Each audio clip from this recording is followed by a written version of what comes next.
Okay, Bismillahirrahmanirrahim. Well, today's topic is a mammalian heart actually, and in A levels we don't need to explain the pulmonary circulation or systemic circulation. Initially, mammalian heart का introduction है like a human heart has near about mass of 300 grams. रफली size है कि हमारे close cyst के size के मुताबिक होता है। अंदर से हार्ट हॉलो है, मस्कुलर ऑर्गन है, चेस्ट कैविटी के अंदर है। Heart is made up of cardiac tissues, cardiac muscles, और हार्ट के इर्द गिर्द प्रोटेक्टिव मेम्ब्रेन है, पेरिकार्डियम टफ है, फाइब्रस है, प्रोटेक्ट करती है during heavy heart beat. Heart is divided four chambers as you know. पर two top chambers are called atria, और नीचे बॉटम वाले वेंट्रिकल्स नजर आ रहे हैं। मिरर इमेज है, इसलिए जो हमारी राइट हैंड साइड होगी वो लेफ्ट कहलाएगी और लेफ्ट वाली हमारी राइट हैंड साइड कहलाएगी। तो राइट एट्रियम और right ventricle, left atrium, left ventricle दोनों की दरमियान में सेपरेशन है एक मस्कुलर टिश्यू के थ्रू, उसको सेप्टम कहते हैं। जो एट्रिया और वेंट्रिकल के दरमियान पार्टीशन है, इस पार्टीशन को हम कहते हैं एट्रियो वेंट्रिकुलर सेप्टम। जो एट्रिया और वेंट्रिकल के दरमियान पार्टीशन है वो एट्रियो वेंट्रिकुलर सेप्टम कहलाती है। अच्छा, ये एट्रियो वेंट्रिकुलर सेप्टम जो है यहाँ पर भी है और यहाँ पर भी है, ठीक है। और यहीं पर वेल्व्स हैं, वो वेल्व्स जो ब्लड फ्लो को कंट्रोल करते हैं, इसलिए उन्हें एट्रियो वेंट्रिकुलर वेल्व्स कहा जाता है। ठीक हो गया। तो अब मजीद इसमें हम जब देखते हैं कि सेप्टम जिन्होंने सेपरेट किया हुआ है दो वेंट्रिकल्स को भी, वेंट्रिकुलर सेप्टम है, तो एट्रिया को भी सेपरेट किया हुआ है, एट्रियल सेप्टम है। और ये सेप्टम बड़े इंपॉर्टेंट है, इनकी वजह से ब्लड मिक्स नहीं होता। हाँ, तो आप अगर आप देखिए तो एक तरफ ब्लू कलर के एरो हैं राइट हैंड साइड पर, ठीक है। तो राइट एट्रियम और राइट वेंट्रिकल में यहाँ पे डीऑक्सीजनेटेड ब्लड आता है, और लेफ्ट जो है वहाँ पे ऑक्सीजनेटेड ब्लड आता है। तो सेप्टम जरूरी है, अगर ये नहीं होंगे या ये ब्रेक होंगे तो mixing of two type of blood होगा। ये जो कार्डियक मसल्स हैं, ये with cardiac muscles there are some connective tissues as well, यहाँ पे मौजूद हैं। और कार्डियक मसल्स की खास बात ये है कि these are myogenic in action. अब ये मायोजेनिक का मतलब क्या है? मायोजेनिक का मतलब है कि they are built in contract and relax. अगर एक ह्यूमन हार्ट को हम कट करके ह्यूमन बॉडी से निकाल कर बाहर एक सलाइन सोल्यूशन में रखें, तो वहां पर भी outside the body of human वो कॉन्ट्रैक्ट रिलैक्स होता रहेगा, धड़कता रहेगा। मायोजेनिक है, बिल्ट इन, उसकी एबिलिटी है टू कॉन्ट्रैक्ट और रिलैक्स होना। तो जब उसकी बिल्ट इन एबिलिटी है कॉन्ट्रैक्ट और रिलैक्स होने की, तो फिर ब्रेन से उसको मैसेज क्यों जाते हैं तमाम मसल्स की तरह, जिनकी हमने आगे बात करनी है।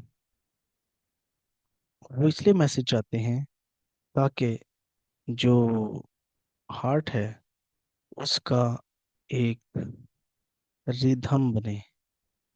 कब हार्ट ने जो है वो ज्यादा कॉन्ट्रैक्ट करना है, और कब उसने कम कॉन्ट्रैक्ट मीन्स के लेस टाइम करना है। हार्ट बीट का रिदम कंट्रोल करने के लिए ब्रेन से जो है वो मैसेजेस आते हैं। सोते वक्त हार्ट बीट स्लो होनी चाहिए, एक्सरसाइज करते हुए हार्ट बीट हाई होनी चाहिए। सो दैट्स वाई, अदरवाइज ये मायोजेनिक है, बिल्ट इन इसमें एबिलिटी है कॉन्ट्रैक्ट रिलैक्स होने की। अब वेल्व्स जो हैं और वेल्व्स एक हमने कहा एट्रियोवेंट्रिकुलर वेल्व्स हैं, जिनमें यहाँ पर आपके सामने मौजूद हैं ट्राइकस्टिड वेल्व एंड बाइकस्टिड वेल्व। ट्राइकस्टिड वेल्व जो है वो यहाँ मौजूद है राइट एट्रियम में, और बाइकस्टिड वेल्व जो है वो यहाँ मौजूद है लेफ्ट एट्रियम और वेंट्रिकल के दरमियान। और ये जुड़े हुए हैं टेंडन से, ठीक है ना जी, टेंडन्स की मदद से ये जुड़े हुए हैं, और ये कंट्रोल होते हैं। जब ये कार्डियक टेंडन्स कॉन्ट्रैक्ट होते हैं, खींचते हैं, तो ये वेल्व ओपन हो जाते हैं। जब रिलैक्स होते हैं तो वेल्व बंद हो जाते हैं, और बैक फ्लो ऑफ ब्लड को ये प्रिवेंट करते हैं, ये इनका काम है। फैमिलियर वेल्व्स भी हैं, जो कि एयोर्टा, पल्मोनरी आर्टरी, यहाँ आपको नजर आ रहे होंगे, ये वेल्व है, और ये सेमिलर वेल्व है, ठीक है। पल्मोनरी आर्टरी, पल्मोनरी वेन, यहाँ पर जो वेल्व्स हैं ये सेमिलर वेल्व्स हैं, और इन सेमिलर वेल्व का फंक्शन भी यही है कि ये बैक फ्लो को रोकते हैं ऑफ द ब्लड। ओके। और this is the actually say the structure of the heart with all its important features। और वेल्व्स की हमने बात की है कि वेल्व्स जो हैं हार्ट के सेमिल्यूनर वेंट्रिकल वेल्व्स में ट्राइकस्पिड बाइकस्पिड को मिट्रल वेल्व कहते हैं। बेसिकली ये ओपन होते हैं वेल्व्स जब प्रेशर हाई होता है, मींस दोनों एट्रिया जब कॉन्ट्रैक्ट होते हैं, सिस्टोल कंडीशन में आते हैं, दोनों ऊपर वाले खाने कॉन्ट्रैक्ट होते हैं, प्रेशर के साथ ब्लड को नीचे भेजते हैं। तो प्रेशर जब ब्लड का हाई होगा तब ये ओपन हो जाएंगे। हाँ, नीचे वेंट्रिकल में प्रेशर डेफिनेटली जब वो कॉन्ट्रैक्ट बहुत ज्यादा बनेगा उस वक्त ये क्लोज रहेंगे, बैक फ्लो नहीं होने देंगे। यही इनका काम है, इसका एorta और पल्मोनरी आर्टरी और वेन में भी। ठीक हो गया। अभी यहाँ पर एक डायग्राम और मैं आपके साथ शेयर करता हूँ, और डायग्राम हमें शो करेगी कि हार्ट जो है इसमें कोरोनरी आर्टरीज भी हैं, जिनका काम है हार्ट को ब्लड सप्लाई करना। तो कोरोनरी आर्टरीज जो हैं वो सेल्फ ब्लड सप्लाई करती हैं हार्ट को, हार्ट के मसल्स को, ताकि वो एरोबिक रेस्पिरेशन कर सकें। क्योंकि हार्ट ने ज़बरदस्त काम करना है कॉन्ट्रैक्ट और रिलैक्स होने का, मीन्स के वेंट्रिकल्स के कॉन्ट्रैक्ट करने का और एट्रिया के भी, उसमें एनर्जी रिक्वायर्ड है। तो इसके अपने कार्डियक मसल्स और सेल्स को अगर ऑक्सीजन वाला ब्लड मिलेगा तो एरोबिक रेस्पिरेशन होगा, एटीपी बनेंगे। So heart receive blood through the arteries on its surface, यहाँ मेंशन किया हुआ है, लेबल हुआ हुआ है कि राइट coronary artery और left coronary artery। Artery divide into arterioles and arterioles into capillaries. और बड़ा इंपॉर्टेंट है ये कि ये आर्टरीज जो हैं इनमें ब्लॉक ना जमे, ठीक है, इनके अंदर ब्लॉकेज ना आए। अगर इस यहाँ पर ब्लॉकेज आई और इन आर्टरीज में ब्लॉक आ गया तो फिर एंजाइना, हार्ट अटैक, ये कॉमन इश्यूज आ जाते हैं। अगर हम इस डायग्राम में वॉल्स ऑफ द हार्ट की बात करें तो हमें पता है कि जो लेफ्ट वेंट्रिकल की दीवारें हैं, वॉल्स हैं, वो ज्यादा मस्कुलर हैं, वो ज्यादा मोटी हैं, थिक हैं। क्यों? क्योंकि उन्होंने मोर प्रेशर जनरेट करना है, पूरी बॉडी में ऑक्सीजन ब्लड भेजना है। जबकि राइट वेंट्रिकल जो है उसकी दीवारें थिनर हैं, पतली हैं, क्योंकि they do not generate much pressure, बस उतना ही प्रेशर बनाएंगे कि जो कि आसानी से लंग्स तक पहुंच जाए। तो ये वॉल्स की थिकनेस की हमें याद रखनी है। ठीक है जी। और राइट और लेफ्ट वेंट्रिकल के ब्लड के प्रेशर में ये फर्क हमेशा से रहेगा, और ये इस फर्क की वजह से इनकी कंस्ट्रक्शन में भी फर्क रहेगा। कि लेफ्ट वेंट्रिकल की दीवारें मोटी होंगी, राइट की जो होंगी वो थीन होंगी। ठीक है। अब इसका दूसरी मार्क्स कहा जाता है what are the adaptations of the heart. देखिए, एडेप्टेशन ऑफ द हार्ट में इसके सारे स्ट्रक्चर्स ही आ जाएंगे जो कि अभी मैंने बताए हैं। मींस के प्रेजेंस ऑफ पेरिकार्डियम, पेरिकार्डियम का प्रोटेक्टिव फंक्शन, पेरिकार्डियम का होना ये इसका एडेप्टिव फीचर है अपनी प्रोटेक्शन के लिए। मायोजेनिक कार्डिक मसल्स, जो कार्डिक मसल्स हैं दे आर मायोजेनिक, ये भी इसकी एडेप्टेशन है, ताकि कॉन्ट्रैक्ट रिलैक्स होता रहे। इवन के ब्रेन से भी अगर सिग्नल कम आ रहे हैं या सम टाइम नहीं आ रहे तो हार्ट बीट होती रहे और ब्लड पंप होता रहे। Difference in thickness of walls of ventricle, दोनों वेंट्रिकल्स की दीवारों में जो फर्क है उनकी मोटाई का, थिकनेस का, ये एडेप्टेशन है। अगर लेफ्ट वेंट्रिकल की दीवार पतली होती, जिसे ज्यादा प्रेशर जनरेट करना है, तो वो तो डैमेज हो जाते टिश्यू, और टिश्यू डैमेज होते हैं और ज्यादा प्रेशर बनाते बनाते लेफ्ट वेंट्रिकल की दीवारें तो टूट जाती, मगर ऐसा नहीं होता। Presence of valves, tricuspid bicuspid valve, and the presence of semilunar valves is actually the adaptation of these, क्योंकि यही adaptations हैं बैक फ्लो को रोकती हैं जी। ठीक है ना जी। अगर ये ना होते तो बैक फ्लो हो जाता।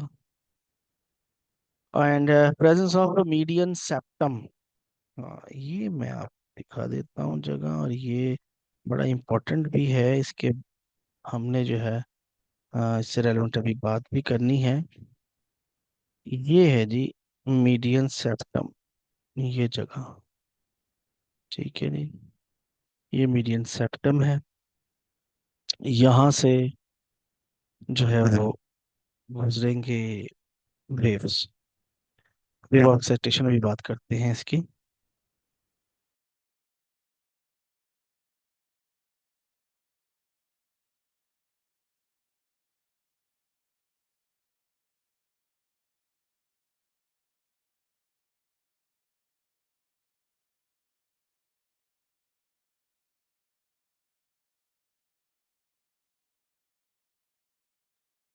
अच्छा जी, थोड़ी सी इंटरप्शन आ गई थी, तो अब चलते हैं जी आगे। जो प्रेजेंस ऑफ मीडियन सेप्टम है बड़ा इंपॉर्टेंट है। इसके अलावा जो आखिरी अडेप्टेशन है वो है sino atrial node, atrio ventricle node, और पुरकेन टिश्यू। ये कहाँ पर हैं और किस तरह के नज़र आते हैं, ये मैं भी आपको दिखाता हूँ। अगली बात भी हमने यही करनी है कि साइनो एट्रियल नोड और एट्रियो वेंट्रिकुलर नोड जो हैं उनका रोल क्या है, और ये कैसे वर्क करते हैं, इनकी हम बात करते हैं। ठीक है ना जी। वो डायग्राम मैं अटैच कर दूं, और सब लोग क्या पता करें। मैं अब जा रहा हूँ नेक्स्ट पेज पर, पेज नंबर 2। ठीक हो गया जी।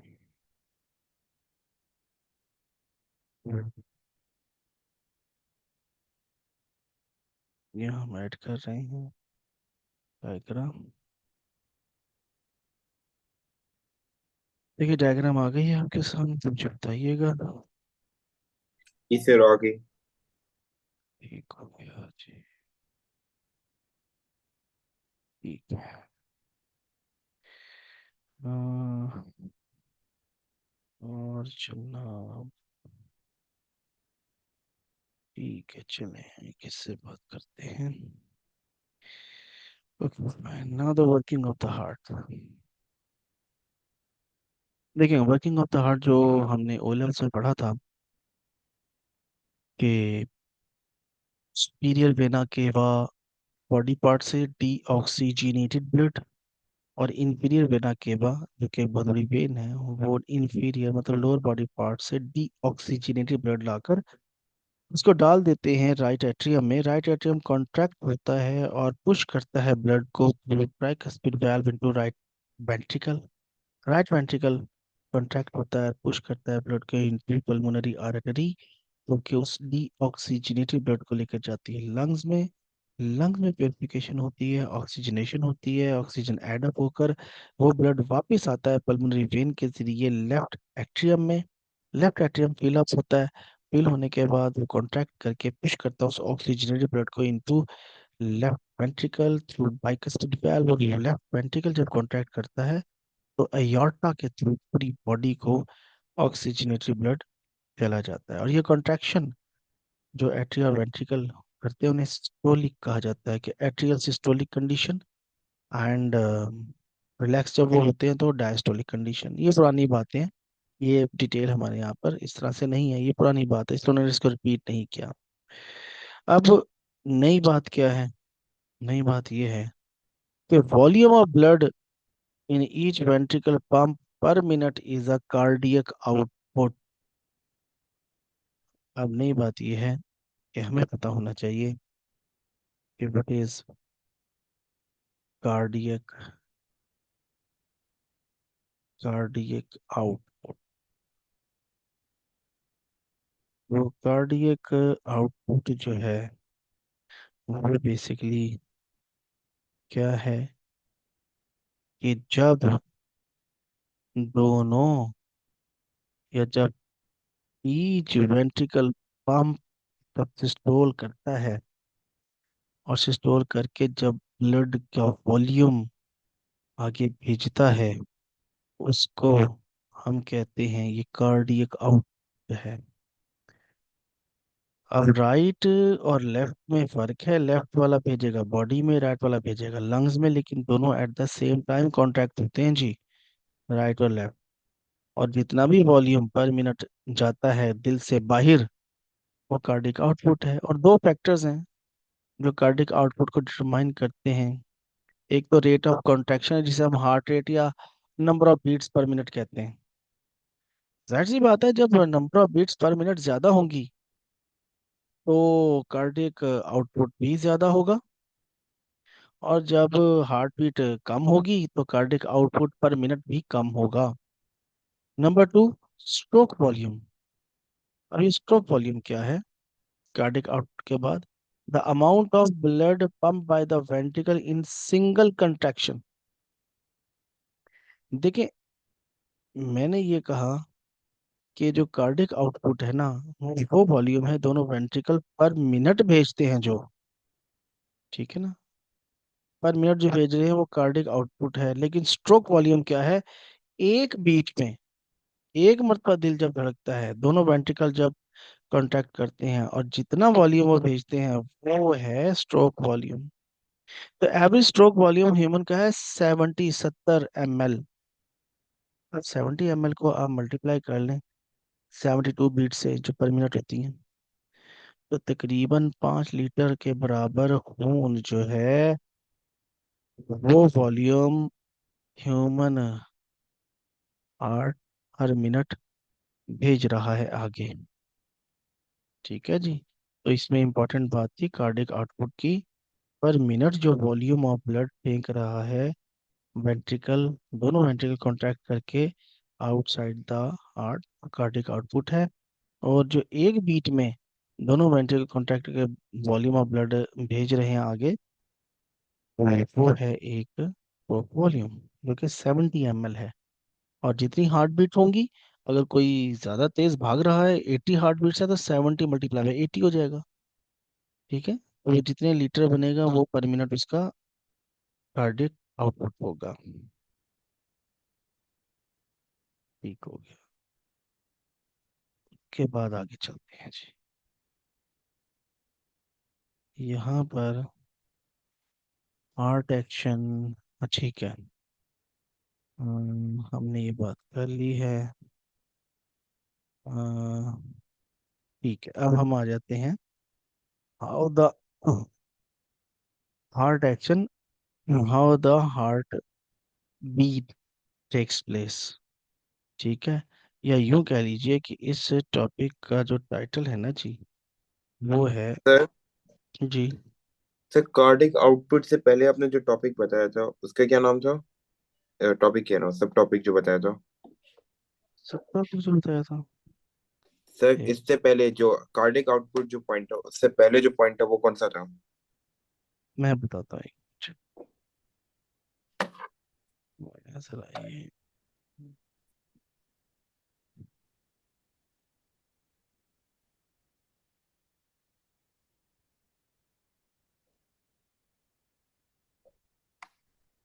ये और अब मैं कर देता हूँ आपकी वो बात कि उससे पहले क्या था जी, मैं बताया था वर्किंग ऑफ हार्ट था ना। वर्किंग जी ऑफ सर। हार्ट, उससे पहले एडेप्टेशन ऑफ हार्ट बताई थी मैंने। नहीं, नहीं सर, वो जो कार्डिक आउटपुट से पहली जो चीज आपने बताई थी ना, उससे पहली बिल्कुल, वो क्या थी? वो मैं सिर्फ पहले ही कहा था कि वर्किंग ऑफ हार्ट में वो मैंने पल्मोनरी सर्कुलेशन बताई थी जो ओ लेवल में हमने पढ़ी थी कि वो तो सुपीरियर सही है। वेना केवा इंफीरियर केवा वो ये फेंकते समझ हैं में है। ब्लड। हाँ, वो थी सर्कुलेशन, डबल सर्किट सर्कुलेशन। और फिर मैंने ये सही है। कहा था कि ये जो दोनों वेंट्रिकल हैं ये at the same time contract होते हैं और दोनों एट्रिया भी at the same time contract होते हैं। तो जो वॉल्यूम ऑफ ब्लड है जो दोनों वेंट्रिकल पर मिनट कॉन्ट्रैक्ट करके आगे भेजते हैं उसको हम कार्डियक आउटपुट कहते हैं। सही है। मैंने ये बात स्टार्ट की थी हाँ। सही है sir. Cardiac output, okay. Hmm. तो अब हमारा टॉपिक है कि किस तरह हार्ट एक्शन होता है, इनिशिएशन और कंट्रोल। कंट्रोल का मतलब वही मैंने कहा कि हार्ट बीट कब तेज होनी है कब स्लो होनी है, इसे कंट्रोल कहते हैं। इनिशिएट का मतलब स्टार्टिंग कैसे होती है, कहाँ से बात शुरू होती है। अब सही। इसमें जो है यहाँ डायग्राम में अगर आप गौर से देखेंगे तो आपको आइडिया होगा, ये मैं तो साथ साथ एक्सप्लेन भी करूंगा। एक पे है जनाब यहाँ पे साइनो एट्रियल नोड, SAN।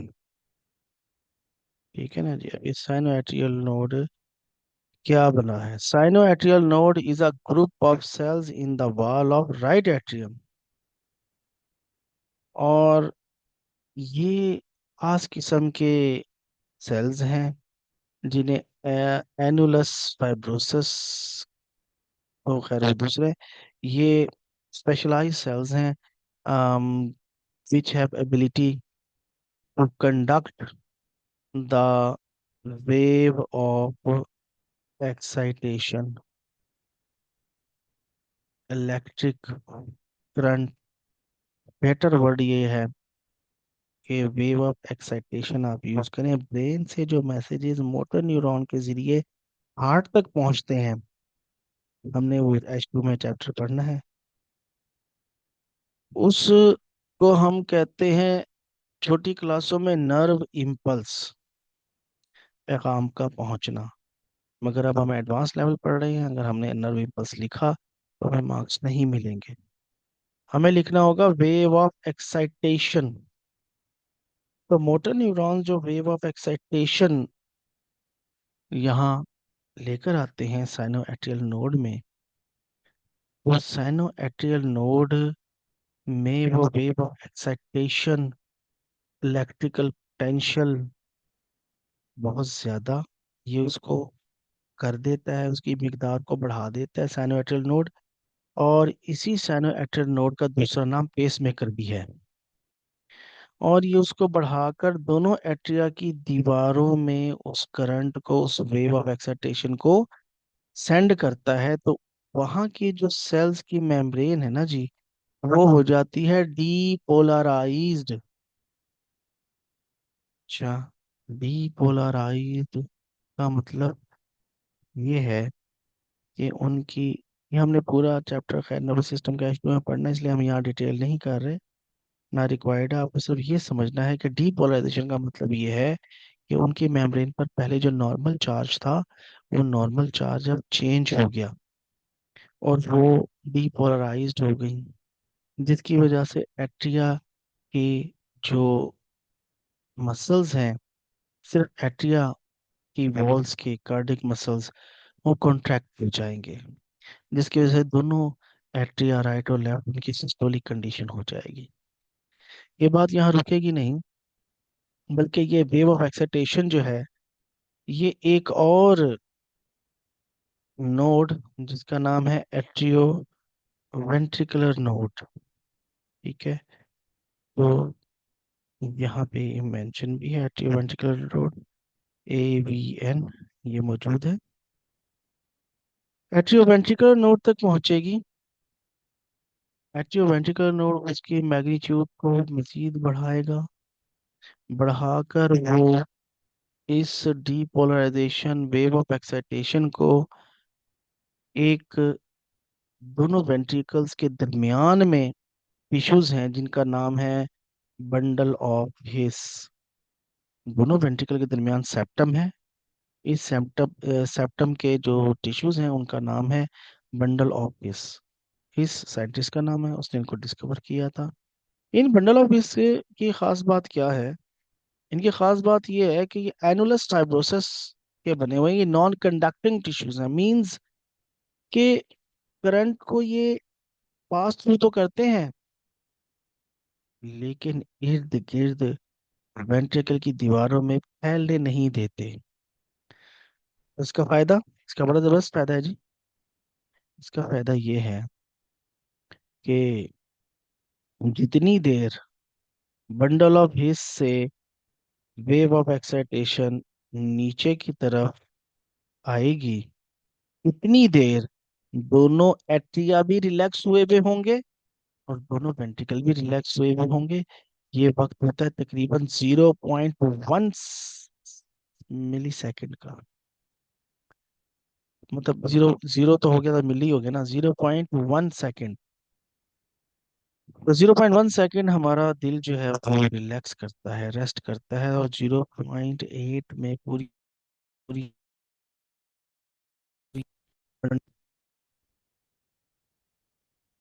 यहाँ पर आवाज आ रही है आपको? नहीं सर, ग्लिच कर रही है आपकी आवाज। ग्लिच कर रही है? जी सर। चलें, अब आ लैग रही है? कर। जी सर, अब आ रही है। चलो, अच्छा। तो अब ये जो बंडल ऑफ हिस्स है ना, यहाँ से वेव ऑफ एक्साइटेशन गुजरेगी और गुजर कर एपेक्स ऑफ द हार्ट, नीचे जो उसका लास्ट एंड है, एपेक्स ऑफ द हार्ट यहाँ तक पहुंचकर, और उसके बाद दोनों वेंट्रिकल्स की जो साइड वॉल्स हैं, वहां पर जो टिश्यूज हैं कार्डिक के अलावा, उनका नाम है पुरकाइन टिश्यूज, पुरकेंजी टिश्यूज जी कहते हैं। ये कंडक्ट करेंगे वेव ऑफ एक्साइटेशन को, इनमें से करंट गुजरेगा और वेंट्रिकल की दीवारें नीचे से ऊपर की तरफ कॉन्ट्रैक्ट होंगी, और जबरदस्त तरीके से बॉटम ऑफ द हार्ट से जब कॉन्ट्रैक्ट होंगे वेंट्रिकल, तो जबरदस्त प्रेशर बनेगा, depolarized होंगी ये वॉल्स, और it make the ventricle contract and blood is forced out of the pulmonary artery and the aorta, ठीक है। तो ये रोल था साइनोएट्रियल नोड का, जिसे पेसमेकर कहते हैं, एट्रियोवेंट्रिकुलर नोड का, बंडल ऑफ हिस का, और पुरकाइन टिश्यूज का, फाइबर्स का, जो कि वेंट्रिकल की दीवारों में है। और इस तरह दोनों एट्रिया पहले कॉन्ट्रैक्ट होते हैं, डीपोलराइज्ड होते हैं, बंडल ऑफ हिस में से जब गुजर रहा होता है वेव एक्साइटेशन, तब चारों जो होते हैं वो रिलैक्स होते हैं, और जो पोरकाइन टिश्यूज हैं वो कंडक्ट करते हैं वेव एक्साइटेशन को, और वेंट्रिकल की दीवारें डीपोलराइज्ड होती हैं, वेंट्रिकल्स की वॉल्स डीपोलराइज्ड होकर कॉन्ट्रैक्ट होती हैं, और ब्लड हाई प्रेशर से पुश होता है। So this is how heart beat is initiated and coordinated. जितना ज्यादा मोटर न्यूरॉन्स से वेव एक्साइटेशन आती रहेगी, उतना ये प्रोसेस तेज होता रहेगा, ठीक है जी। कार्डियक साइकिल है, वो नेक्स्ट टाइम करेंगे, ठीक है।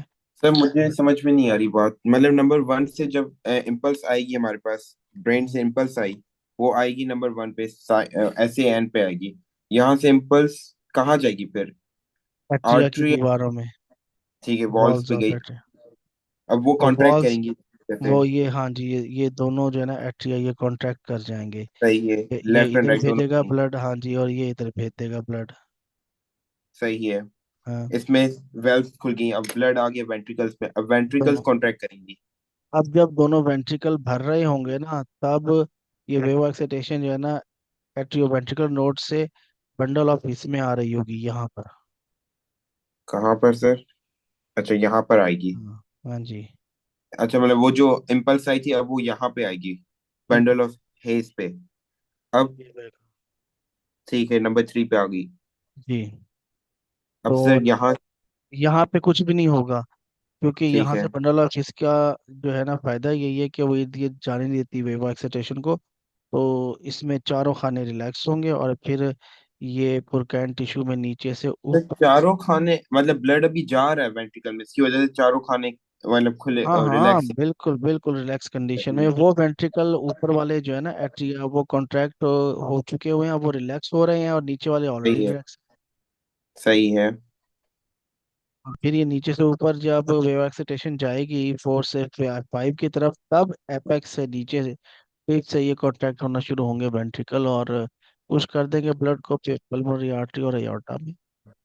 अच्छा, सही है, वेंट्रिकल में जब ब्लड है वेंट्रिकल कॉन्ट्रैक्ट करेगा। अब ये इम्पल्स कहाँ जाएगी? अब ये वेव ये जो ये पुरकैन टिश्यूज में, वेंट्रिकल की दीवारों में, और दीवारों से होती हुई बाहर, क्योंकि हार्ट के इर्द गिर्द फैट होता है, वहां चली जाएगी, खत्म। सर, ये प्रोकैन प्रोकैन फाइबर्स हैं क्या? पुरकैन फाइबर्स जो है ना वो कार्डियक मसल्स के साथ अटैच ऐसे फाइबर्स हैं जो इस वेव ऑफ एक्साइटेशन को बहुत तेजी के साथ कंडक्ट करवाते हैं। अच्छा, जैसे न्यूरॉन में एक हमारे पास होती थी फाइबर, जो मतलब जल्दी कराती थी चीजों को, इम्पल्स हाँ को। बस इतनी ज़्यादा डिटेल तो खैर यहाँ पे नहीं है, ठीक है सही। ना। तो ज़्यादा डिटेल नहीं, सर वो उतनी ही सर बात हम रिक्वायर्ड है, हाँ। जब ये इम्पल्स जो है एपेक्स ऑफ द हार्ट आएगी, तब ब्लड कहाँ होगा?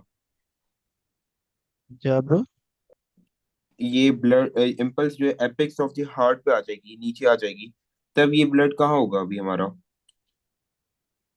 अब ब्लड वेंट्रिकल में होगा। वेंट्रिकल में होगा। हम्म, एंड ये इम्पल्स लीव कर करेगी। ये इम्पल्स लीव करेगी जब, अल्लाह का भला करे, दोनों वेंट्रिकल कॉन्ट्रैक्ट हो जाएंगे।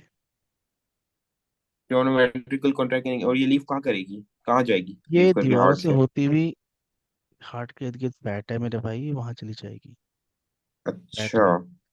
एंड सर, ये नंबर 5 क्या? नंबर 5 क्या है? क्या है 5? दोनों तरफ 5 यही है, पुरकैन टिश्यूज में जा रहा है। ये तो देखो मैंने एक टेबल और लगाया है, नजर आ रहा है। जी सर, स्टेजेस का हाँ, सीक्वेंस। इसको जरा पढ़ ले, इसको पढ़ लो मेरे भाई। सेंस आउट हो गया, कॉन्ट्रैक्ट सही है।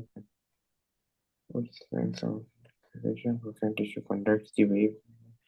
यस सर, समझ में आ गया, यही हो रहा है।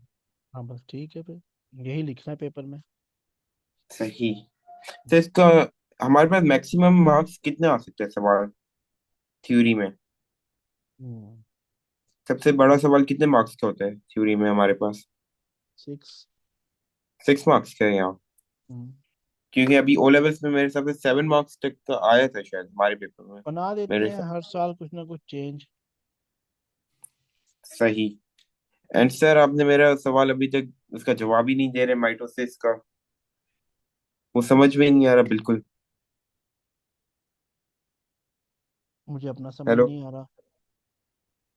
जी सर। मुझे अपना समझ नहीं आ रहा टाइम का। आज भी एक शादी में गए हुए थे, अभी जस्ट पहुंचे, इसलिए लेट हो गए। करता हूँ यार, वो अच्छा देख के हाँ, देख के करता हूँ। भेज दूंगा सर, वॉइस मैसेज किसी भी टाइम तुझे। सर सही है, सही है। हाँ। एंड सर, कल क्लास है हम्म, हमारी? ना भाई कल नहीं है। कल कल तो मैं नहीं है, और सही बिजी है। हूँ, हाँ। सही है मतलब सर। ये तकरीबन ना इस चैप्टर का, समझो कि एक टॉपिक ही रह गया है, जी सर। जो कि है कार्डियक साइकिल ठीक है सर। और प्रेशर ग्राफ। उसके बाद तो ये चैप्टर खत्म है। वो तो सही दस है। मिनट की कहानी है दोनों। तो चैप्टर तो खत्म करा दिया मैंने आपका। सही है। नेक्स्ट वीक हमने गैस एक्सचेंज स्टार्ट करना है, और 2 दिन में गैस एक्सचेंज जो है ना वो हमने उड़ा देना है। उसमें है उसके कुछ बाद ऐसा खास? और उसके बाद इम्यूनिटी है आखिरी। Disease and immunity? ना ना, इन्फेक्शियस डिजीज है पहले। अच्छा, इन्फेक्शन नहीं है, सही है। जी, इन्फेक्शियस डिजीज है, उसके बाद है डिजीज एंड इम्यूनिटी। और उसके बाद खत्म। एस। खत्म। खत्म। सही। देखो ना, सही आपने सही। मेरे पास स्टार्ट कब किया है? अभी 2 महीने हुए हैं आपको मेरे पास, ठीक है ना? सही। तो इतना फास्टली हमने गो थ्रू कर लिया। अब इसमें यह सही। है कि क्वेश्चंस वगैरह बहुत ज़्यादा हम नहीं कर सके, वो फिर जब पास पेपर आप प्रैक्टिस तो करेंगे वो मेरे तो मैं साथ। वो तो मैं आपको भेजता जा रहा हूँ जो मुझे समझ में नहीं आ रहे। अभी हम्म। मैं फिर से इसके लिए रिवाइज करके सॉल्व करता जा रहा हूँ अभी सवालों को, हम्म। पास्ट पेपर्स को, इस दफा टॉपिकल्स को। And hmm. सर इस वीक में मैं आपको P1 को क्वेश्चन 2 की जो है मैं ड्राइंग्स बना के आपको भेज दूंगा। आप प्लीज मुझे उसके ना रेट करके बताएं वो सही बनाई है या मैंने नहीं बनाई ठीक सही। है। सही है सर, वो मैं एक काम करूंगा, आपको भेजता जाऊंगा इस बार। ठीक है सर। हम्म। डन हो गया। सही है सर। अभी और कोई टॉपिक आप पढ़ाएंगे या? नहीं, बस अब तो लास्ट मिनट चला, 10 1 मिनट है। सही हो गया सर, भले। ओके बस सर। इंशाल्लाह उसको ख़त्म करेंगे नेक्स्ट वीक सर कुछ। कोशिश करें अभी मुझे वो सवाल का जवाब दे दें, मतलब व्हाट्सएप पे। देखता हूँ यार। जी सर, ओके। मेहरबानी। ओके। ओके।